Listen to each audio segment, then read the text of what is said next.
Welcome to Conversations. I'm Muqtadar Khan, your host. And today I'm going to talk to you about some of the pronouncements that are being made by President elect Donald Trump. Some of them are interesting and some of them are literally ridiculous. So, especially his foreign policy pronouncements.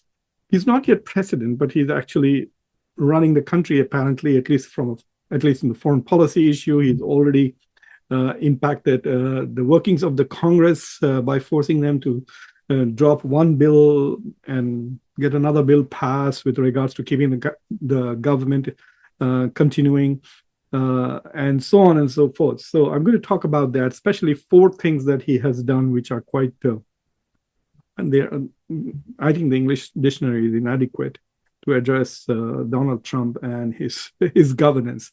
We'll talk about those, but before that, let me wish you all happy holidays. If you're celebrating Christmas, Hanukkah, Kwanzaa, New Year's, happy holidays to all of you.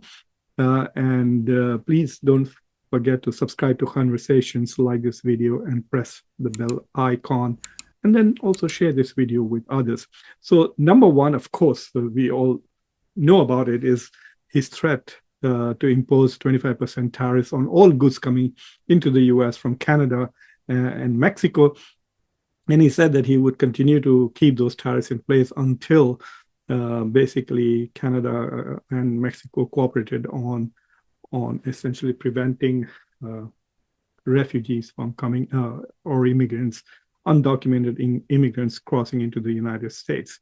And what is interesting is that while it has not impacted Mexico that much, it has had a dramatic impact on Canada, and there's very good chances that Trudeau will lose his.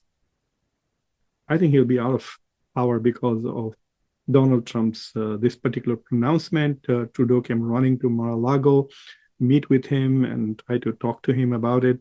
And since then, Donald Trump has been basically making fun of him and trolling him by calling him the governor of the 51st state of the United States. And he's talking about basically making Canada the 51st state of the United States. So he's basically ridiculed an important ally of the United States as a member of G7, Five Eyes, NATO, and of course, the US, what is it called? USCA and USMCA, and the new NAFTA, basically.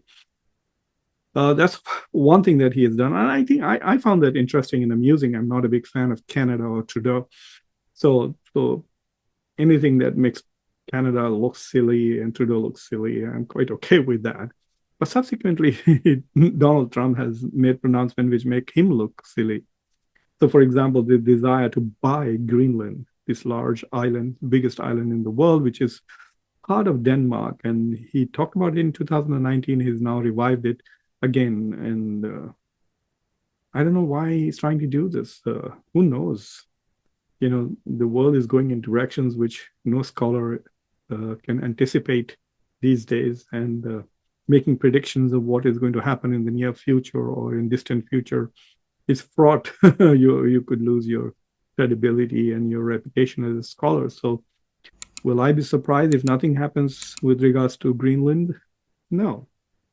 Will I be surprised if Denmark is forced to sell Greenland to the US?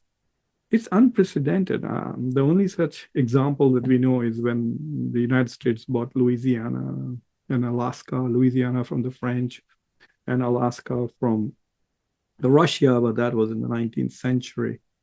But in the 20th century, I have no such memory. I think a particular island was given away by Egypt to Saudi Arabia, and Saudi Arabia did make an offer to buy Mauritania by paying off its loans, but that didn't come through. But anyway, I don't know where international law is on this. It becomes interesting because Greenland is not a sovereign state. It is a territory of Denmark. So we'll see. So that is the second thing that Donald Trump has come up with. And the third, and another contentious, seemingly ridiculous idea he's come back is of taking back the Panama Canal. The Panama Canal was basically they started building it in 1880s. The French worked on it for a few years, and then it was beyond their capacity, and we couldn't work on it. And then a few years later, the United States then worked on it and built it and completed it.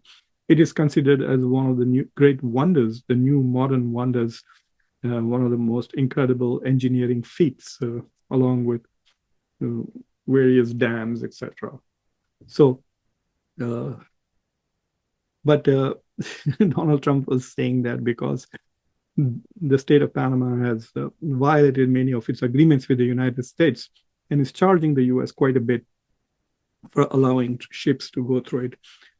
Basically, it's the Suez Canal of North and South America. So the Panama Canal cuts, otherwise ships coming from China and others will have to go down all the way down to South America and come up.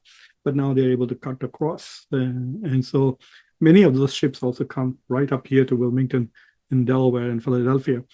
So I don't know what the big deal is. Why is he conducting diplomacy and foreign policy like that through social media? He could have waited till he became president and sent some undersecretary to go and negotiate with Panama to reduce the costs. Maybe this is his way of exciting his base. There are no more elections left. Maybe he could have kept these ideas to a few weeks before the midterm in 2026. Maybe that would have galvanized his base. Well, he's not short of ideas. I'm sure he'll come up with some crazy stuff like that again at that time. And the fourth one is about immigration. And what is interesting is that he has promised mass deportations, and now members of his staff have identified over 1.5, close to 1.5, 1.45 million people who they think are going to be the primary targets. So the first phase of deportation is going to be about these 1.45 million people who, I don't follow the immigration law that closely, but I think these are people who have already been ordered to be deported. So there are orders for them to leave the country and they're still in the country. So legally, it'll be very easy for the United States to simply enforce the law. But what is also interesting is that for those of you who are watching this in India, nearly 18,000 of those are Indians. And so the so-called wonderful friendship between Donald Trump and Narendra Modi, we will see what happens with regards to immigrants. When Indian students were caught up in the war, Narendra Modi just made a phone call and stopped the war between Russia and Ukraine until Indians came out. Well, that's what at least his government claims. So now will Narendra Modi be able to make a phone call and ask Trump to stop deporting Indians? I don't know. What is also interesting to know that the government has listed 15 countries that do not cooperate with the United States when it comes to deportation and handling of non-legal migration to the United States. And India is listed as one of those countries that does not cooperate with the United States when it comes to deportation. In the past 1 year, about 1,500 Indians have been deported. And in fact, very close to the elections, the Biden administration sent back a few hundred Indians, putting them on planes and sending them back. So I don't know, that looked more like a too little, too late kind of thing. I don't know what the purpose is. It's difficult to make sense of Joe Biden and his policies.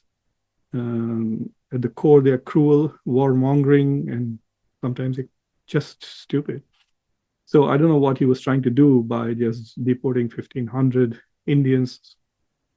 But it's going to be interesting to see what President Trump does with regards to Indian migrants. India is also the third largest source of undocumented migrants to the United States. In fact, last year, it was in 2023, 97,000 Indians were arrested crossing the border from either from Mexico or from Canada. We don't even know what happened to them. They were clearly undocumented. They were arrested. And then what did the Biden administration do with them? They didn't deport them. We know that. Only 1,500 people were deported. So where are the 95,500 of them? Assuming that 1,500 who were deported were from that 97,000. So anyway, that will be an interesting issue going forward. And not just with the US, but with also other countries. So Donald Trump's foreign policy is hovering between interesting to ridiculous. And we will continue to talk about it in the next, well, I guess for the next 4 years. So once again, Happy New Year to all of you. And if you have not yet subscribed to Conversations, please do that. Like this video, press the bell icon, and don't forget to share this video with your social political network. I'm also going to be sharing this video on TikTok and Instagram. I'm not very familiar with how those two mediums work, but please subscribe to my account on TikTok as well as on Instagram. And of course, you can always come to YouTube and subscribe to this. Then you don't have to worry whether I post them on Instagram and TikTok or not. But anyway, take care until next time. I'm your host, Muqtadar Khan.